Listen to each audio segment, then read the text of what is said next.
Oke. Paham nih. Allah, apa nih?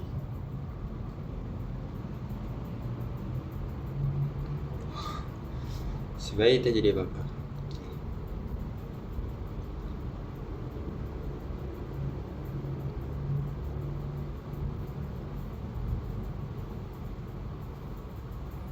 Tadi aku udah tengok mana mainan makin susah kan. Okey. Next kita tengok yang ni.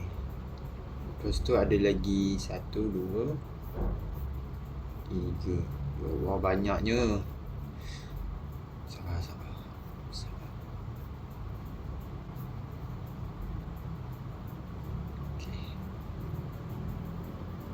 CeraVe Blemish Control for clearer, healthier looking skin. CeraVe, developed with dermatologists. Itu penting. Tapi nanti jawab. Oke guys, season 18 udah habis nih. Kayak biasa, semua player ranknya bakalan turun ke peringkat yang lebih rendah guys. Dan ini bakalan jadi tantangan yang berat banget, terutama buat kalian yang mainnya solo rank kayak gue.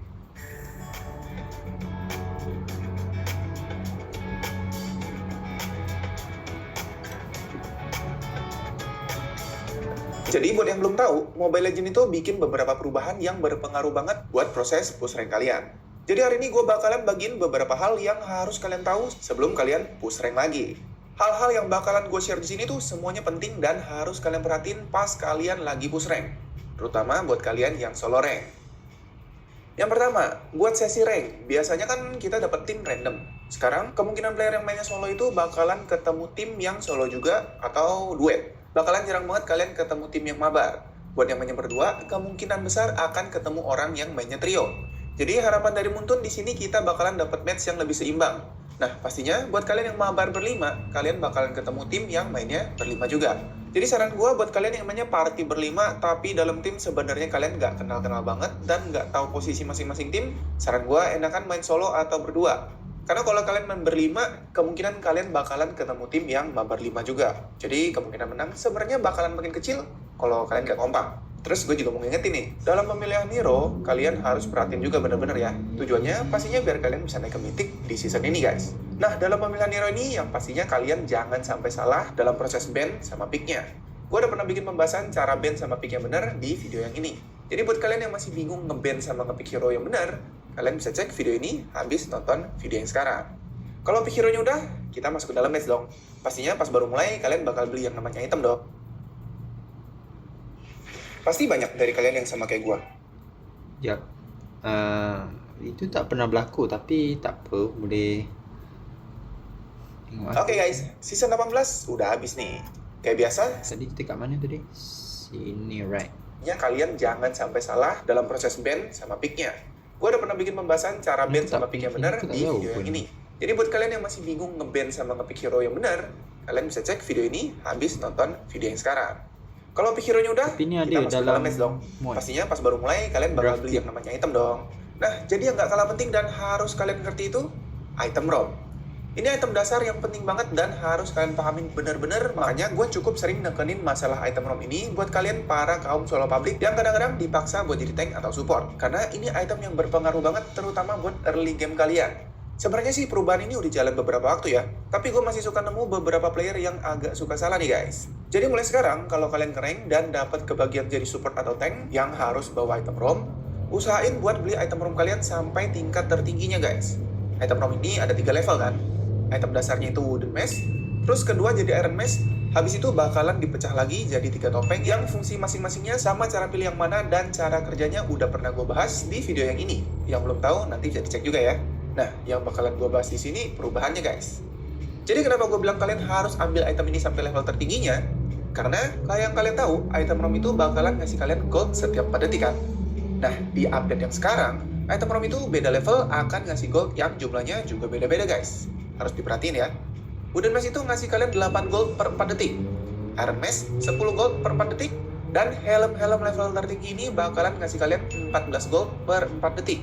Dengan catatan, kalian ada di posisi paling miskin di dalam tim. Makanya usahain buat kalian para support atau tank, beli item ROM ini sampai level tertingginya pas kalian jadi support atau tank, biar perolehan gold kalian jadi lebih deres lagi guys. Habis bahas item ROM, sekarang aspek-aspek yang penting banget dan bisa kalian manfaatin dalam Battlefield. Udah pada hafal dong? Kalau di 3,5 menit awal pertandingan itu, kalian bakalan ngeliat shield yang ngelindungin tower kayak gini guys. Nah, di patch sekarang, selain kasih keuntungan kalau kalian bisa nyerang shield ini karena pastinya kalian dapat gold tambahan, kalau kalian berdiri di area sekitar turret kalian sendiri, kalian itu bakalan dapat buff turret yang lambangnya kayak gini guys. Jadi pas kalian dapat buff turret ini, kalian bakalan dapetin pengurangan 10% damage yang kalian terima. Artinya kalau kalian lagi ditekan sama musuh atau lagi di geng, usahain buat ngumpet di turret yang ada shieldnya ini guys. Ingat ya, buff ini cuma kerja buat 3 turret terluar kalian. Turret di belakangnya nggak ada efek buff turret kayak gini. Dan ini cuma bekerja selama 3,5 menit pertama guys. Simpelnya, kalau kalian lihat turret kalian masih ada shield kayak gini, berarti turretnya masih bisa ngasih buff. Tapi kalau shieldnya udah hilang, berarti udah nggak ada buff lagi. Lanjut, kita masih ngomongin turret. Buat player objektif, pastinya kalian fokus buat nge-push turret dong. Catatan buat kalian nih.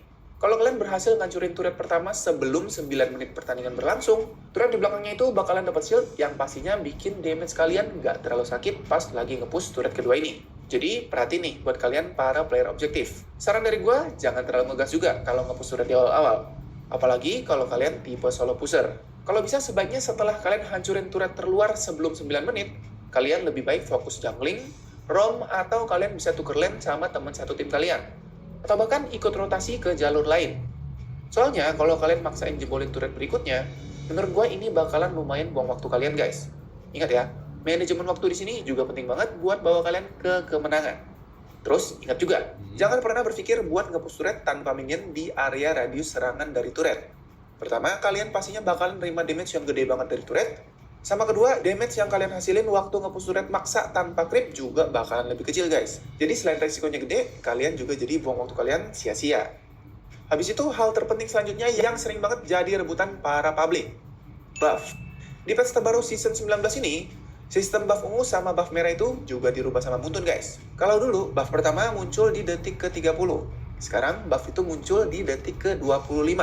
Jadi menurut gua buat para core, terutama yang pakai formasi hyper carry, kalau mau waktunya efektif, kalian lebih baik awal-awal itu ngebuff langsung sama tank. Terus si support jaga lane buat dapetin XP dari wave pertama. Dengan begini, selesai core ngebuff, dia bisa langsung masuk ke wave kedua atau bisa langsung cabut ke buff ungu guys. Trik ini tuh ngasih efisiensi waktu buat kalian para core. Sama pastinya ngasih keuntungan bertahan hidup buat si support kalau bisa jaga diri. Karena pas kalian selesai ngebuff, si core bakalan dapat level 2, si support juga udah level 2. Otomatis kalau kebuka 2 skill, jadi bakal lebih siap buat jagain core kalian. Menurut gue sih, ini efektifnya kayak gitu ya guys. Selain itu, durasi dari buff merah sama buff ungu ini juga udah dipangkas sama Muntun.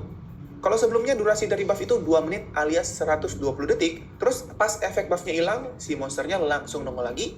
Sekarang itu enggak guys. Sekarang durasi buff itu dipersingkat jadi tinggal 75 detik aja. Tapi munculnya lagi setelah 90 detik sejak si buff itu dieliminasi. Alias simpelnya ada jeda 15 detik kosong sebelum buff bisa diambil lagi guys. Hal ini menurut gue dibikin sama Muntun biar pertama pertandingan bakal lebih intens karena kalian jadi sering ambil buff. Kedua, biar buffnya jadi lebih sering muncul guys. Karena perolehan gold sama XP dari kalian ngeliminasi monster buff ini juga dipangkas sama Muntun. Jadi ini banyak banget perubahan ya guys. Selain itu, waktu spam turtle juga jadi lebih awal guys. Dia akan muncul di setiap menit kedua alias 120 detik awal pertandingan dimulai. Awalnya itu di 180 detik alias 3 menit. Dan si turtle kedua bakal muncul setelah 120 detik sejak kalian eliminasi turtle yang pertama.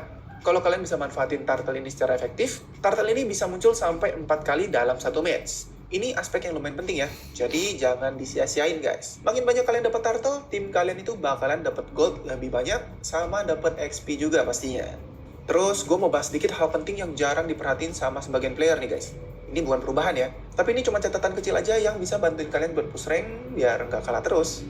Nah, kalau kalian lagi ada dalam kondisi kalah lane, dan base kalian lagi di-push, berarti kalian udah di ambang-ambang kekalahan kan? Betul. Nah, biasanya karena terlalu panik, kesalahan yang sering dilakuin itu pada fokus buat bunuhin musuh yang lagi nge-push. Nah, ini salah banget nih guys menurut gua. Karena kalau posisinya udah late game dan lagi di-push itu, hal yang paling penting harus kalian habisin dulu itu minion yang lagi nge-push turret, bukan hero. Alasannya, yang pertama damage si minion itu di late game pastinya udah sakit banget, terutama ke turret. Terus kayak yang udah gue bahas di awal tadi, kalau minion ada di area turret, damage hero ke turret juga lebih sakit. Ditambah lagi, kalau ada minion, pastinya damage turret jadi diserap para minion juga kan guys. Otomatis si musuh jadi lebih bebas buat nge-push turret kalian. Kalau memang kondisinya si hero musuh itu maksa buat nge-push turret terus, ya kalian bisa kasih damage-damage dikit. Tapi tetap harus ada beberapa hero yang fokus habisin minion. Otomatis kemungkinan epic comeback bakal lebih gede, atau minimal nggak langsung kalah tanpa perlawanan. Oke, segitu dulu hal-hal penting yang harus kalian tahu untuk push rank di season baru ini. Mudah-mudahan tips dari gue bermanfaat. Sekarang waktunya gue Charles pamit undur diri. Thanks for watching. Salam solo public, and see you again in my next videos. Bye-bye. Bye. Okay, so kalau ni fokus pada minion dulu. Okay, baik. So ni kita dah tengok ada lagi 1, 2, 3. Okay. Pukul 12 lah, boleh kah? Boleh kot. Rest dulu. Okay. Bagi energy balik, and then kita habiskan lagi 3 sisa. 1, 2, 3.